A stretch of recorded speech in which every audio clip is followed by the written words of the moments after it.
Hello.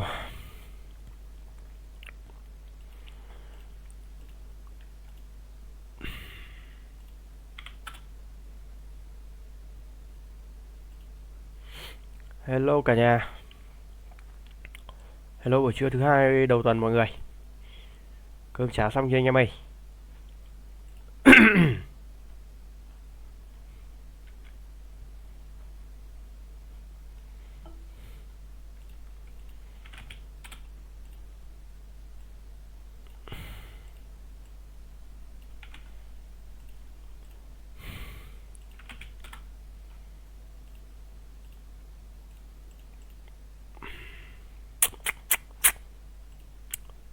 Hello mọi người nha. Phòng này vừa vào.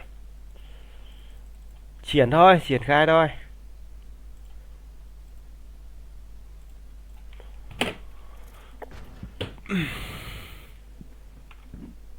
Vừa ăn cơm xong đó các bạn.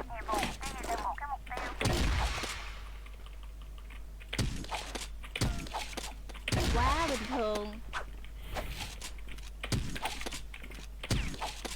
Cũng tạm được. Hấp chi diệu. Quá hư cấu.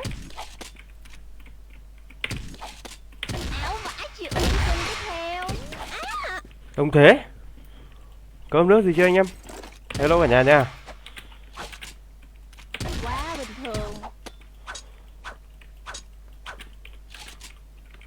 Cũng tạm được.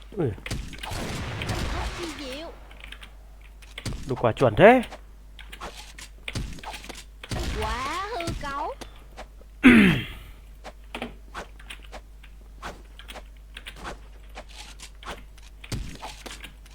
Áo vải chịu ướt. Hy sinh tiếp theo.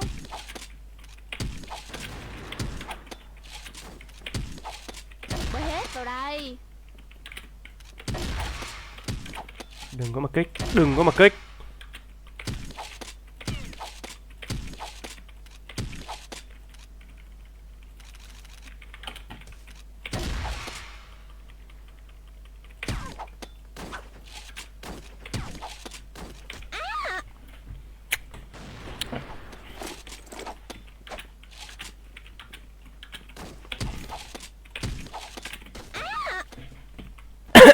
Cứng tay quá.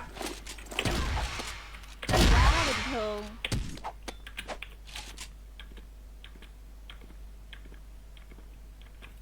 Cũng tạm được.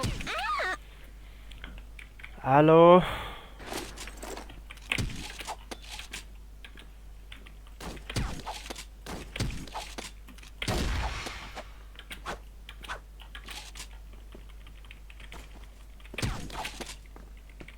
Quá bình thường.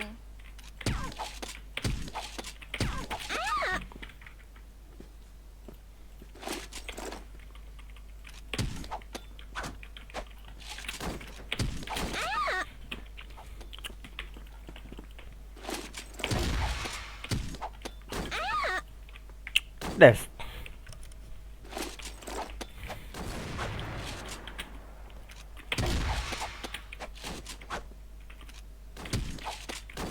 Quá bình thường. cho anh Phạm Huy nha. Ôi, Quá bình thường. hơi muộn. Giờ năm cũ rồi anh ơi.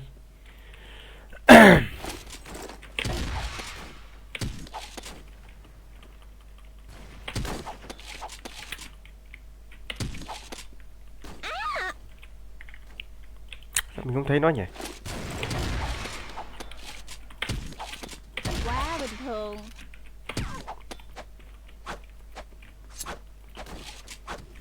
Cũng tạm được. Hấp chi diệu. Quá hư cấu.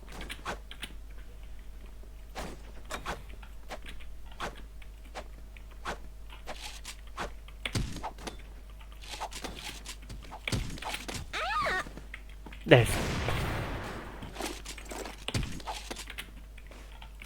Vỡ mồm. Quá bình thường. đầu tuần uy tín nhanh, nhất trí em ơi. Lót chuột đang hơi trơn rồi này. Trơn quá.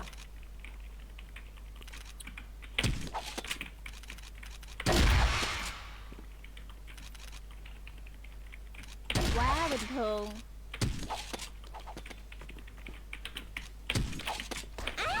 Nháy. Gặp mấy ông cóc nháy chịu rồi.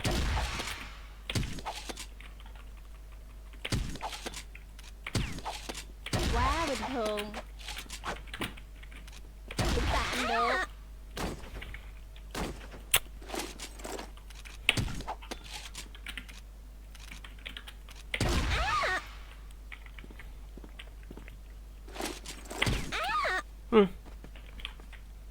Ghê vậy. Võ mồm. Quá bình thường. Cũng tạm được. Ui. Dạo này không có team 88 rồi em à. Không anh ơi, em chỉ bắn danh thôi. Dạo này hay bắn danh. Đang đua top 100 nên là không có thời gian đi bắn cái khác. Bình thường. Cũng tạm được.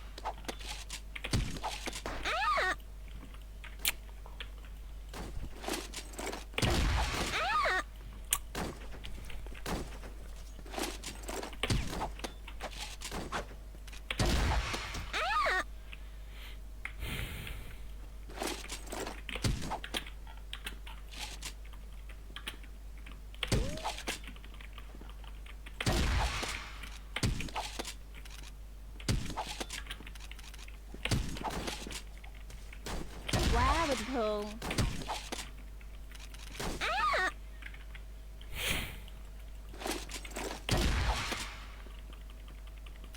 Quá bình thường.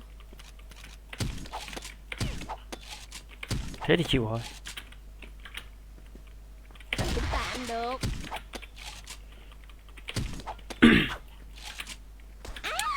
Cứng tay quá anh em ơi. Cứng tay khó bắn quá.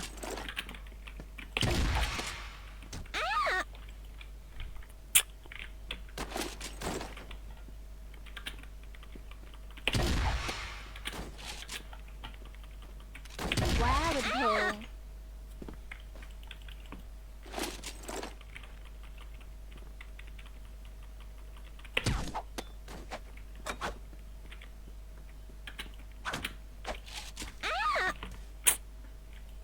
Chán thế nhở.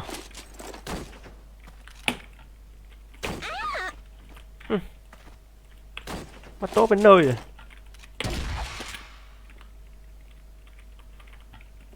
Quá bình thường.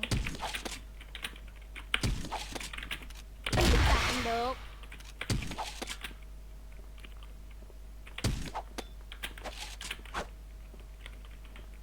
Hấp chi diệu. Trời ơi nó đục kìa. Thế chịu ấy.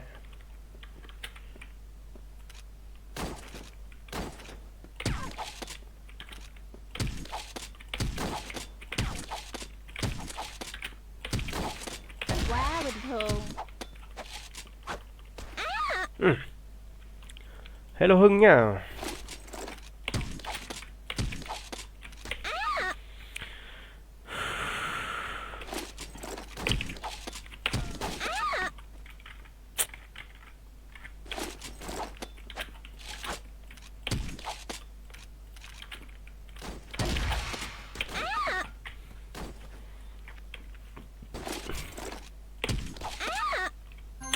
Chịu.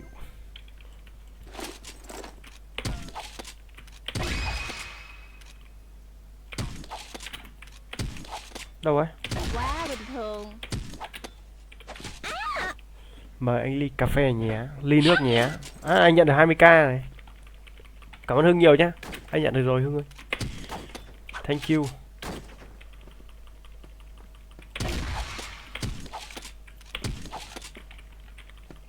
Tiếng đâu nhở? Quá bình thường.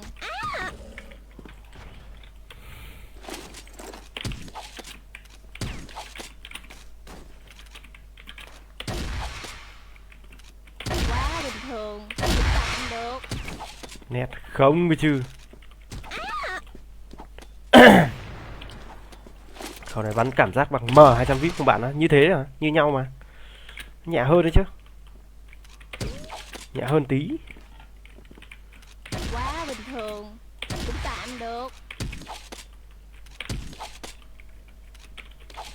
Thật kỳ diệu.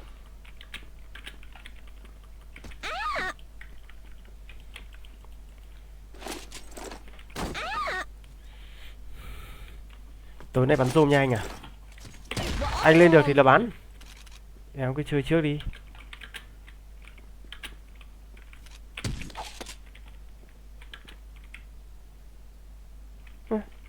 Nó vừa bắn ở đâu?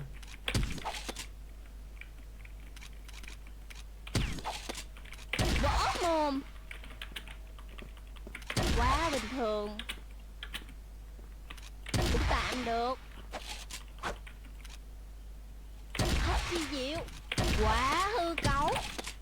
Áo vãi chữ.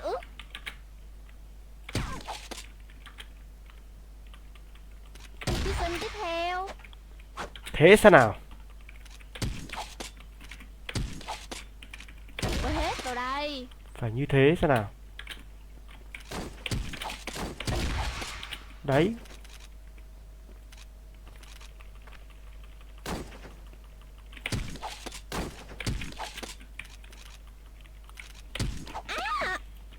À đủ.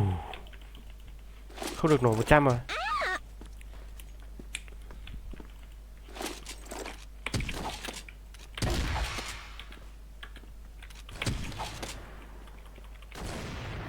Quá bình thường. Cũng tạm được.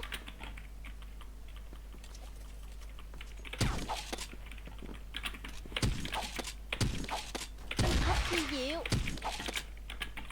Quá hư cấu. Trời ơi trượt. Chết nhiều thế nhở, chết 4 mấy mạng liền. Chịu ấy. Trời điên nhá.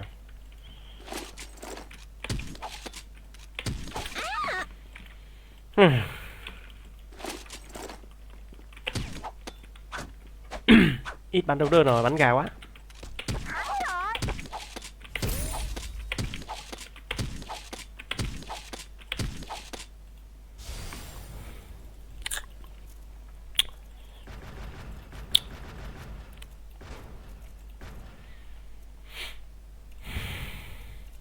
Merry Christmas. K98 Christmas 2023. Bắn khẩu này tí nào.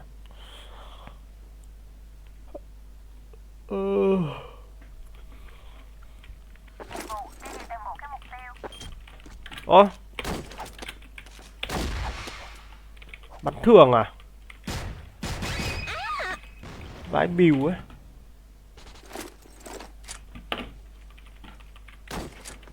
Thôi cũng được, chơi cái này cũng được. Thế là mình cũng đem đúng súng rồi. Lựu đạn né đi. Quá bình thường. Tiên sư cái thằng kia nó đổi.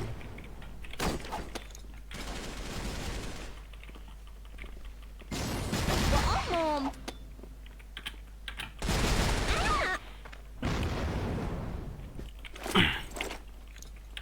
Lựu đạn né đi.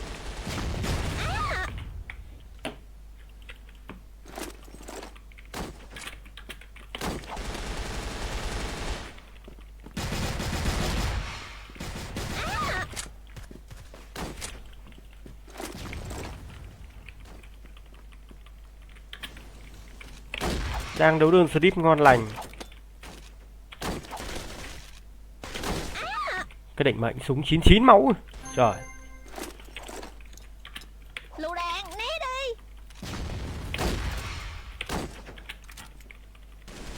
Quá bình thường. Cũng tạm được. Thật kỳ diệu.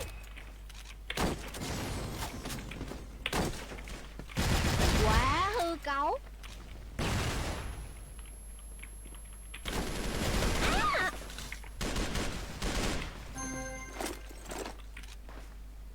Võ mồm.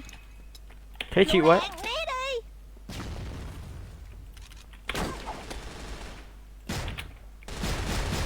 Quá bình thường.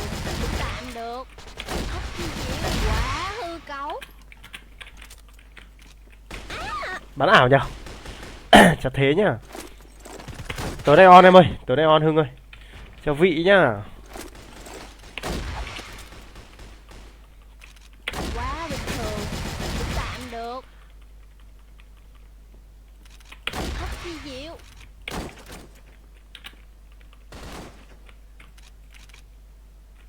Đâu rồi? Quá hư cấu.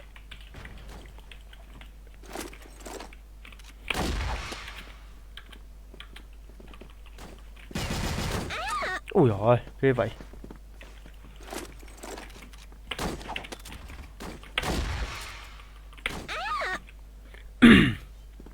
Không zoom nữa à, zoom để tối anh ạ. Quá bình thường.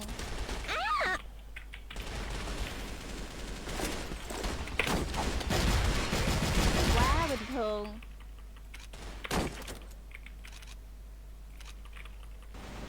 Cũng tạm được. Thật kỳ diệu. Lựu đạn né đi. Quá hư cấu. Ảo vãi chữ. Đông quá.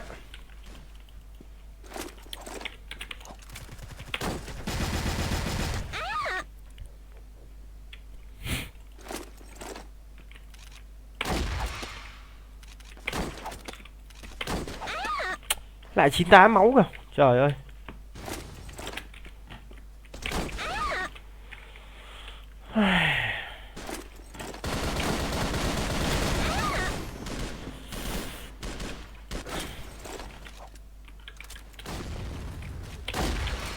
Quá bình thường. Chin chán à.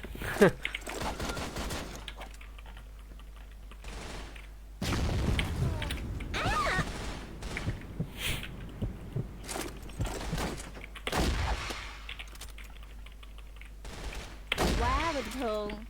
Cũng tạm được.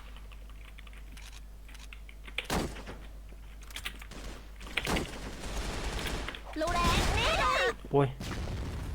Bắn hút thế. Vỡ mồm.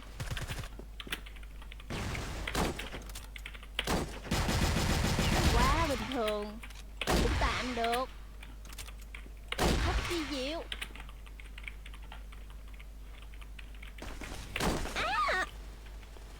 Nhanh vãi trưởng. Ấy. Khét nhời. Quá bình thường. Cũng tạm được.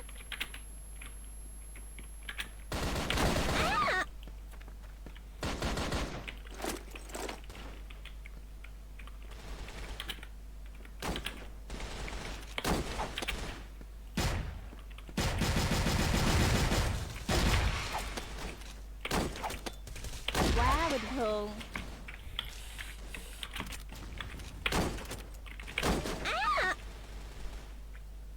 Cho hung nhá. Kiếm thêm CSC bắn idol ấy. Không không. Đang bắn danh rồi. CSC lâu lắm không bắn.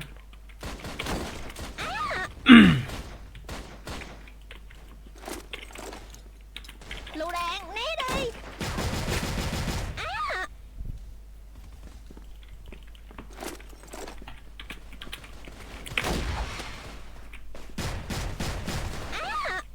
Có không vào đầu được nữa.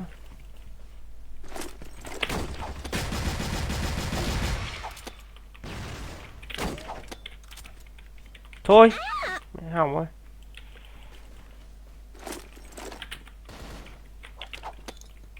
Lựu đạn né đi.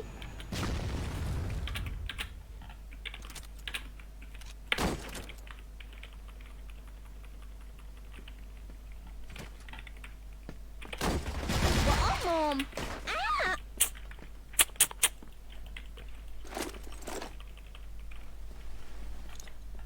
Lựu đạn né đi. Úi giời.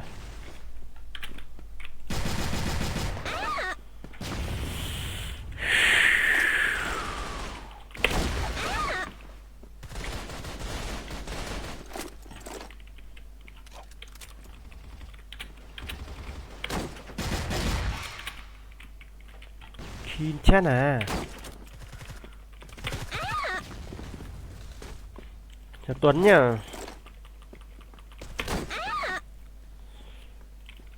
Chết nhiều thế. Ui rồi. Lựu đạn né đi. Quá bình thường.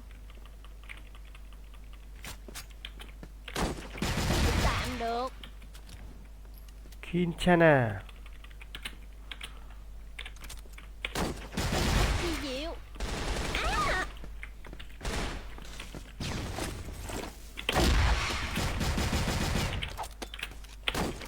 Đủ. Quá bình thường. Áo. Đồng vai.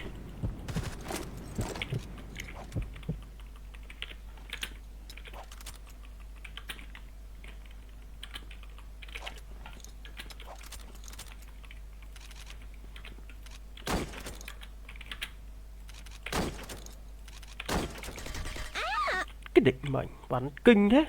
Một tun chết luôn. Khét thật.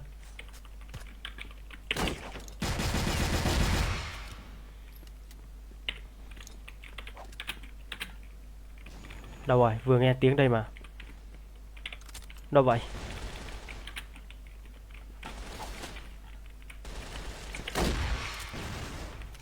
Quá bình thường. Cũng tạm được.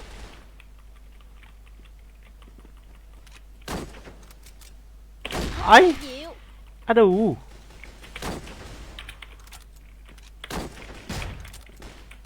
Quá hư cấu. Trời ơi, hụt nó kìa. Đợi dung số để mua PC săn idol đây à? Ok. Mua đi rồi tính.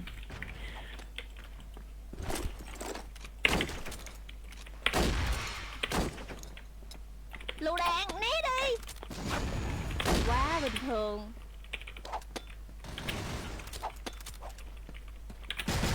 Cũng tạm được. Tuổi gì cu. Quá hư cấu.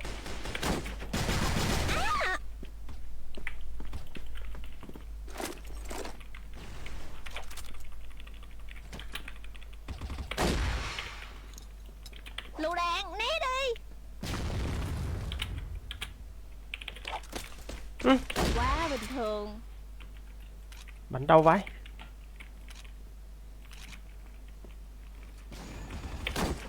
Cũng tạm được. Rồi. Lựu đạn né đi. Quá bình thường. Cũng tạm được. Kín chết à. Chi Kín diệu. chết à. Quá hư cấu.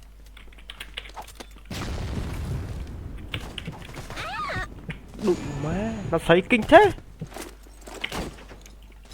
Lựu đạn né đi.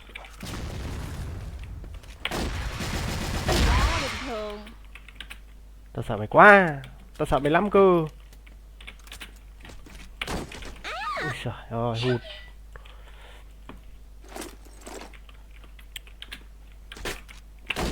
Ê, Quá bình thường. Lựu đạn né đi. Cũng tạm được.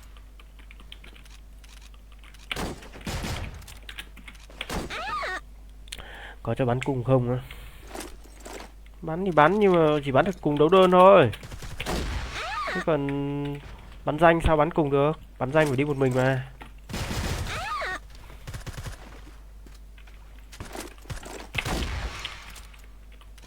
Quá bình thường. Cũng tạm được. Lựu đạn né đi.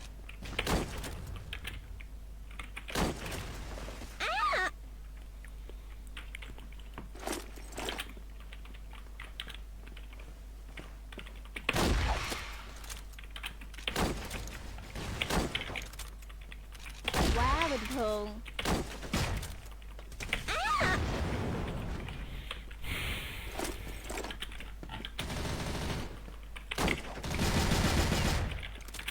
Thắng rồi. Tóe máu kìa.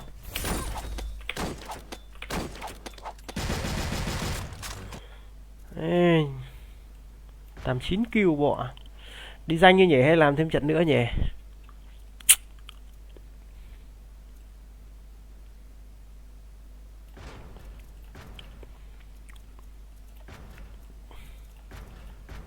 Làm con QBZ này.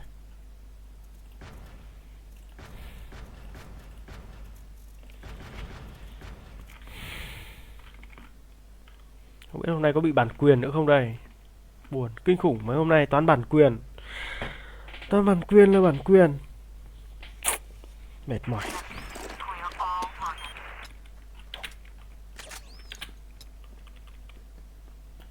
Grenade.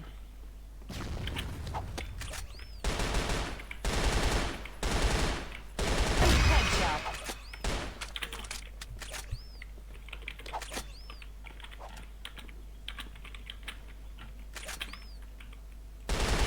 Double kill.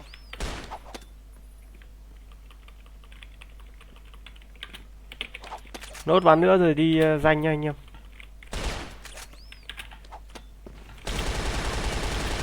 Multi-kill.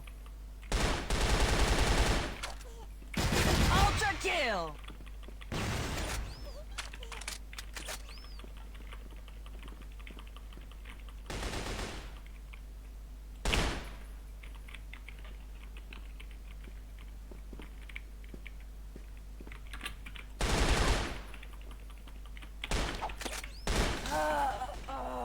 Ít người thế. Grenade.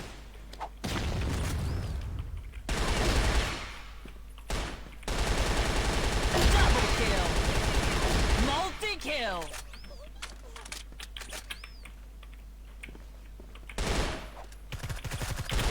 Ultra kill.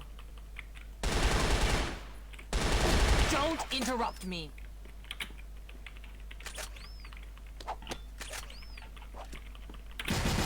Out of the way.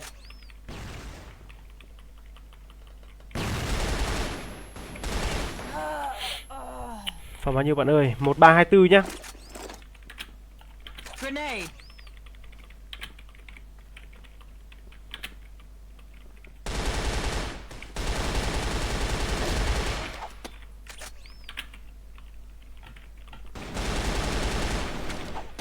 Double kill.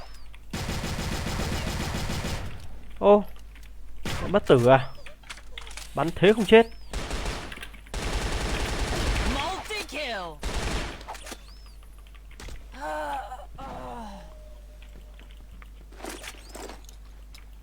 Grenade.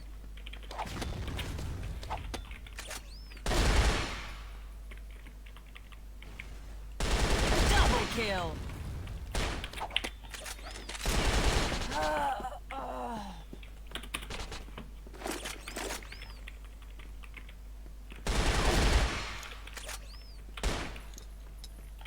Grenade. Double kill.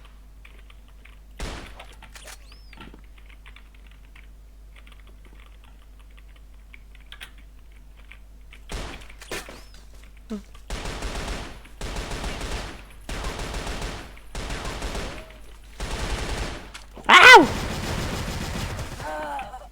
Cái đồ.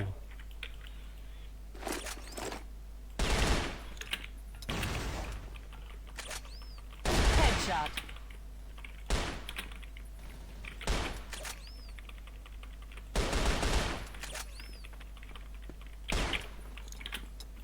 Grenade. Double kill. Multi-kill. Bắn vào đầu bị kích đấy. Vãi nồi. Chịu. Ít người quá.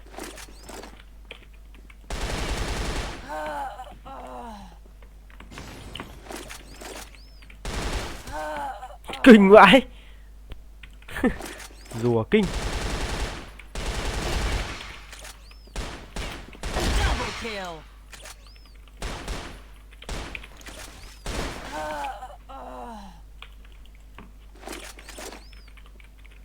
Headshot. Double kill.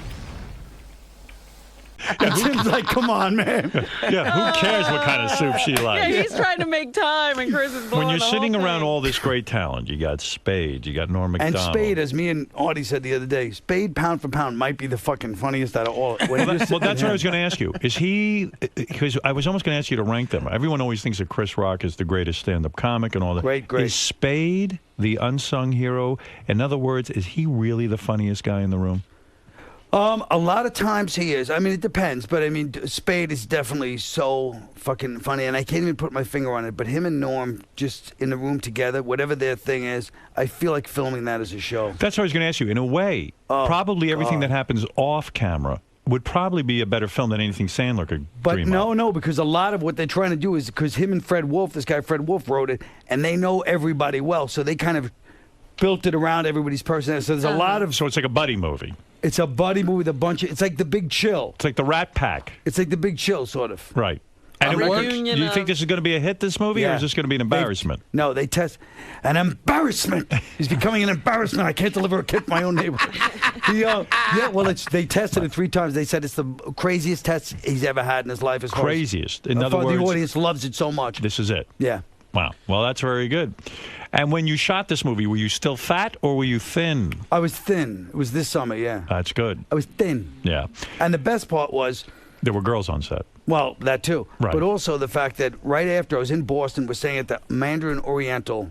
Nice. Fancy hotel right in Boylston, like the highest end, the production, they take care of you. And then I had to come back 3 weeks later with Shuli and Bob Levy and Beetlejuice to do a gig in Boston. Oh, no. Boy, that's a real head turner. I mean, here you're That'd feeling give you whiplash. you're feeling on top of the world. Obviously, great. Sandler, when you work for him, he goes first class, First puts class you up all at the the way. Mandarin. He doesn't want to get beaten up by you guys. And he puts you up first class, and you're starting to think, my life's pretty good. Yeah. I'm really full of myself. And then you Yes. go and you do a gig with Beetlejuice. All summer Yeah. at this fancy, and then I'm in. What some other hotel part did of you stay Mass- with Levy?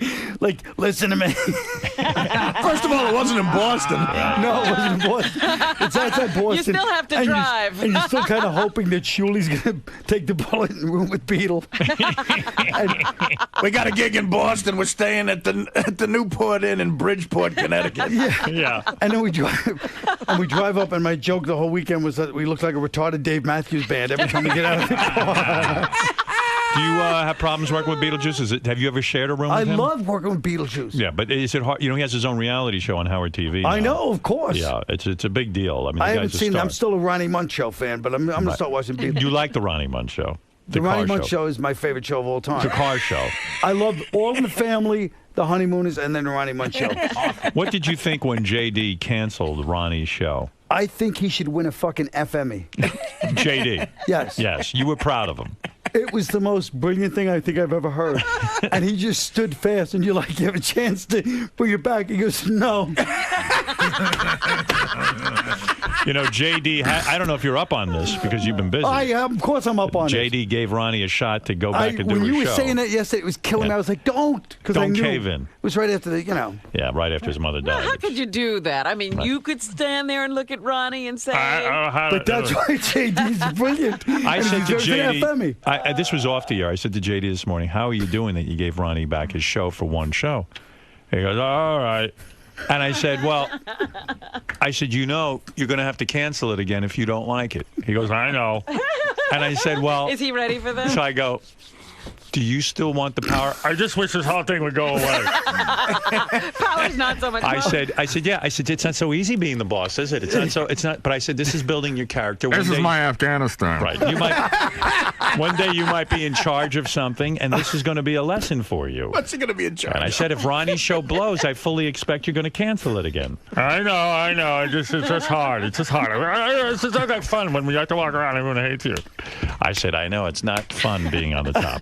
So who knows what's going to happen. Uneasy lies the head that wears the crown. You should put that in his office. Hang a sign, will you, before Yeah. you leave? All right.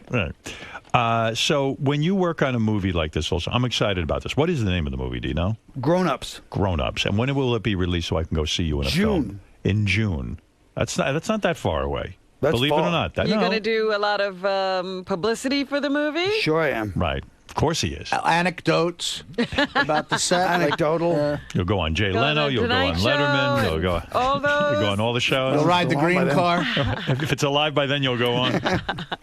And so you hang around with these guys. I bet you, Artie, you get a little jealous when you hear Colin got tight with Norm. I mean, that's your guy. That's your guy. Well, Norm's I mean, your guy. And now Colin stepped in and he's going shopping with Norm. First of all, Colin's known Norm way longer than I have. Secondly, Right. I mean, I love both of these guys. They're both good friends of mine. They're both hilarious.